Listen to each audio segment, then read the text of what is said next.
जी अस्सलाम वालेकुम। Welcome to Pakistan स्टॉकनेटिक।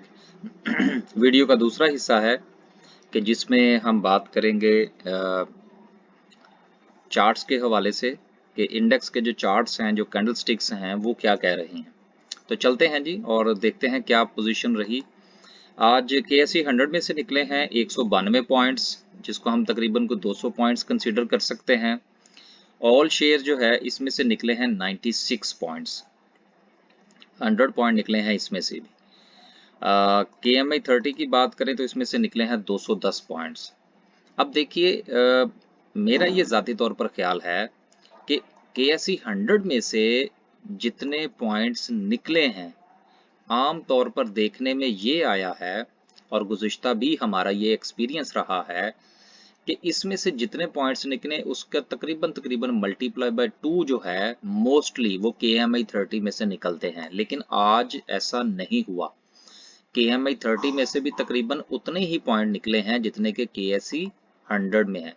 इसका मतलब ये हुआ कि मंदी ज़रूर थी आज की, प्रेशर ज़रूर था मार्केट के ऊपर, लेकिन इतना शदीद प्रेशर नहीं था जो कि मार्केट को कोई ब्लड बाथ की तरफ लेकर जाता। लिहाजा कैंडल भी छोटी बनी है और छोटी कैंडल जो होती है ना वो बनती रहती हैं, उनके ऊपर कोई इतना ज़्यादा परेशान नहीं होना चाहिए। चलते हैं जी चार्ट्स की तरफ। सबसे पहले जो है वो हम बात करते हैं KMI 30 की। ये भी हमने बना लिया जी चार्ट इसका। KMI 30 जो है इसने हाई जो है वो लगाया, जो कि बहुत अच्छा हाई था, और ये इसकी तकरीबन रेजिस्टेंस बनती थी और बिल्कुल इसने रेजिस्टेंस को तकरीबन तकरीबन टच किया और देन वहां से इसकी जो है वो डाउनफॉल शुरू हुई। लिहाजा चीज़ें जो हैं वो अपनी रेजिस्टेंस को टच करके नीचे आई हैं।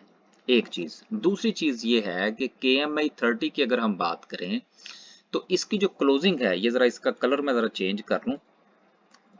ये आज ही चूँकि इसको बनाया मैंने तो कलर शलर नहीं चेंज किए, इजी हो जाता ज़रा। अब ये देखिए, इसकी क्लोजिंग हुई है 71,853 पर, जबकि इसने, मैं एक बार फिर आपसे गुजारिश करता चलूं कि यार देखिए, ये जो प्राइवेट वेबसाइट्स होती हैं ना, इसमें जो डिजिट्स होते हैं ये पाकिस्तान स्टॉक एक्सचेंज की निस्बत बाज़-औक़ात थोड़ा ऊपर नीचे होते हैं। तो इसलिए आप प्लीज़, अगर ये थोड़ा सा ऊपर नीचे हो और लो या हाई की हम बात करें तो इसको इतना कंसीडर मत कीजिएगा। अब इसने जो हाई लगाया है वो हाई लगाया तकरीबन 72,640 का, और इसने जो क्लोजिंग दी है वो इसने दी है 71,853 पर।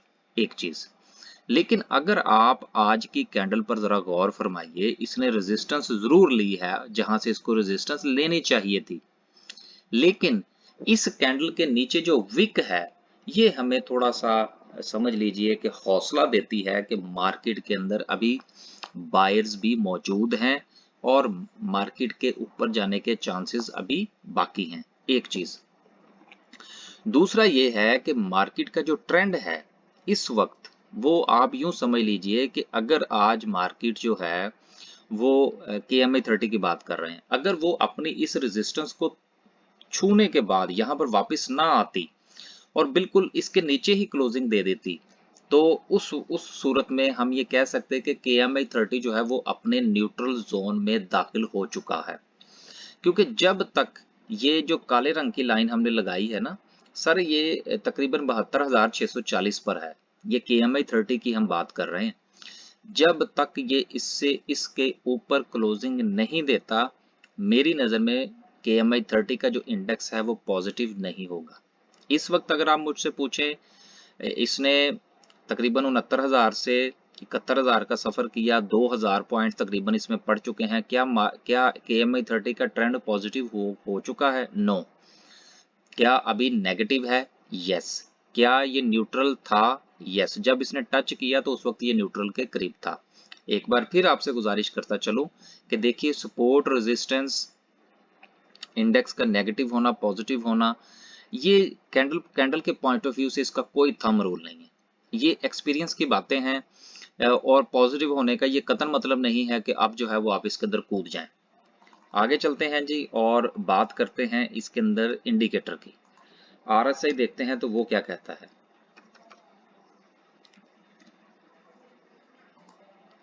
RSI देखिए, RSI जो है बिल्कुल, अगर आप इसका जायजा लें तो इसके अंदर थोड़ा सा टिल्ट जो है वो आपको नीचे की तरफ लगता है, लेकिन ये कोई खास नहीं है। लिहाजा मेरा ये ख्याल है कि आज की इस मंदी को इतना ज्यादा कंसीडर ना किया जाए, लेकिन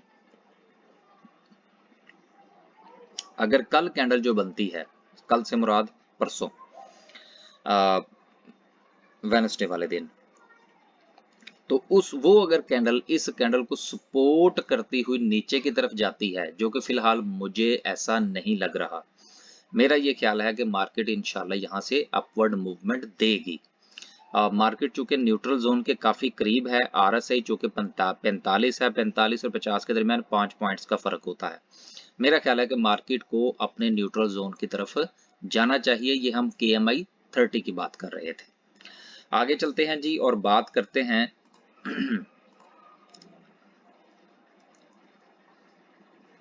ऑल शेयर की।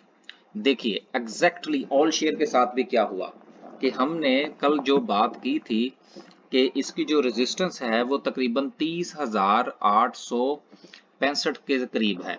मार्केट ने एग्जैक्टली अपनी उस रेजिस्टेंस को लिया, उसको रिस्पेक्ट किया। इसको कहते हैं रिस्पेक्ट करना। हालांकि हमारा जाती तौर पर तो ये ख्याल था कि इसको रिस्पेक्ट नहीं करनी चाहिए, लेकिन फिर भी बहरहाल इसने KMI 30 को जो ऑल शेयर की कैंडल है इसने उसको रिस्पेक्ट किया और उसके बाद सेलिंग प्रेशर आया मार्केट पर। लेकिन अगर हम इस कैंडल को भी बड़ा कर कर देखें तो इतनी बुरी कैंडल नहीं है। कैंडल के अपवर्ड भी जो है वो सेलिंग प्रेशर नजर आ रहा है, ठीक है, लेकिन डाउनवर्ड में हमें थोड़ा बहुत इसके अंदर बाइंग भी नजर आ रही है। लिहाजा दोनों के दोनों इंडेक्स जो हैं, ऑल शेयर भी और KMI 30 भी, ये अपनी अपनी रेजिस्टेंस को हाथ लगा चुके हैं और लगाने के बाद ये नीचे जरूर आए हैं, लेकिन बहुत ज्यादा नीचे नहीं है, बहुत ज्यादा नेगेटिव नहीं है।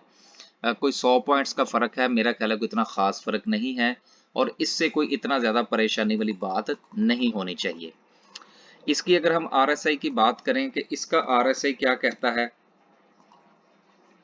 एग्जैक्टली सेम इसका RSI भी 45 पर खड़ा है और उसके अंदर भी एंगल को इतना खास बड़ा जो है वो नहीं है। तो RSI के मुताबिक, कैंडल के मुताबिक मार्केट की सूरत हाल ऑल शेयर की हम बात कर रहे हैं, इतनी बुरी नहीं है। थोड़ा सुकून करना चाहिए, अफरा तफरी के अंदर चीजों को बेचने की जरूरत नहीं है। आगे चलते हैं जी और बात करते हैं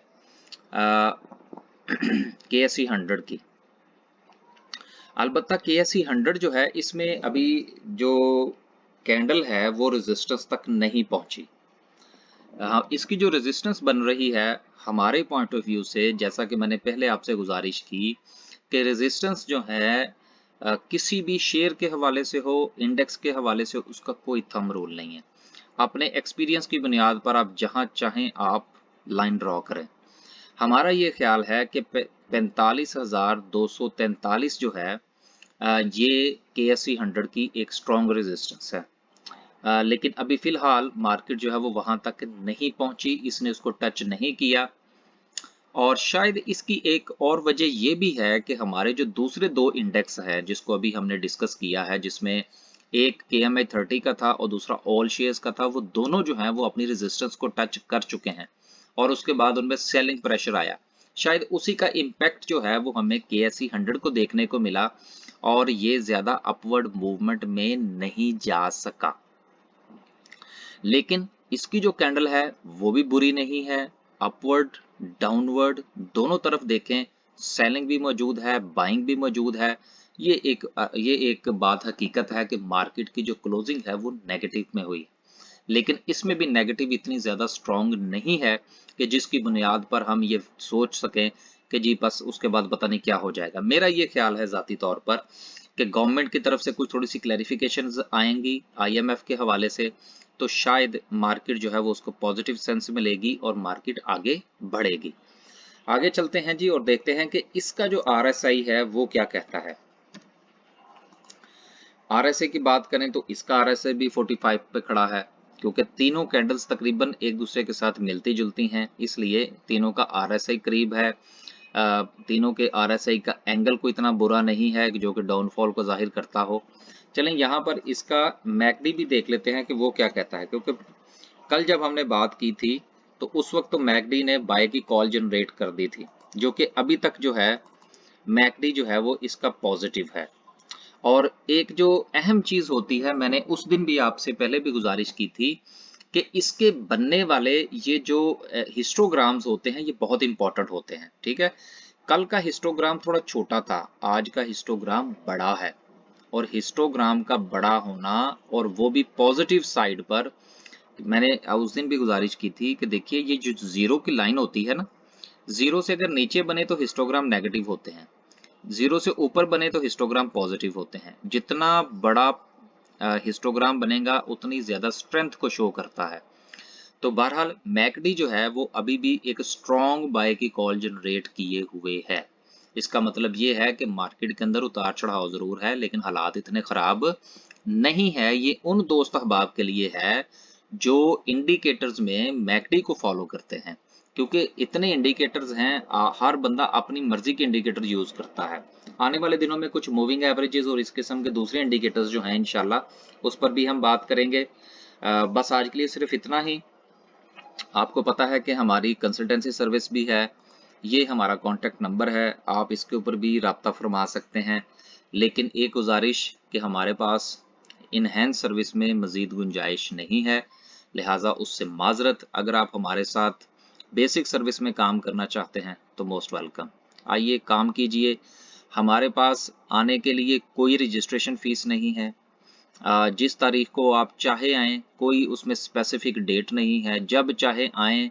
महीना काम करना है, 2 महीने, 4 महीने, 6 महीने, जब चाहे छोड़ जाएँ, जब चाहे वापस आ जाएँ। हमारे क्लाइंट्स आते भी रहते हैं, जाते जाते भी रहते हैं। हमारी तरफ से कोई रिस्ट्रिक्शंस नहीं होती कि जी आप रजिस्ट्रेशन करवाएँ, कम से कम 6 महीने हमारे साथ काम करें, ऐसा कोई इशू नहीं है। जब चाहे आएँ, जब चाहें छोड़ दें, कोई बिल्कुल कोई मसला नहीं है। देखिए स्टॉक मार्केट में मैं सिर्फ आपको एक बात बताऊं, मुझे मेरे एक क्लाइंट ने ही कही जो कि मुझे अच्छी लगी, तो मैंने सोचा आपसे भी चलो शेयर करनी चाहिए। उन्होंने मुझसे कहा इफ्तिखार साहब, मैं ज़ाती तौर पर जो है वो टेक्निकल्स वगैरह पे काम शाम करता हूँ सारा कुछ, लेकिन तो मैंने उनसे कहा फिर आप ये सर्विस की शायद आपको ज़रूरत तो नहीं है। उन्होंने कहा नहीं, मैं सिर्फ मशवरे के लिए कंसल्टेंसी सर्विस लेता हूँ आपसे। तो मशवरा जो है ना ये बहुत ज़रूरी होता है। हाँ, अगर आप 2 या 3 दोस्त अहबाब आपस में मिलकर काम करते हैं तो फिर शायद आपको कंसल्टेंसी सर्विस की ज़रूरत नहीं है। मशवरा फरमाइए, मशवरा करने से हमेशा अच्छा फैसला होता है, बुरा फैसला नहीं होता। आज के लिए सिर्फ इतना ही। अल्लाह हाफिज़।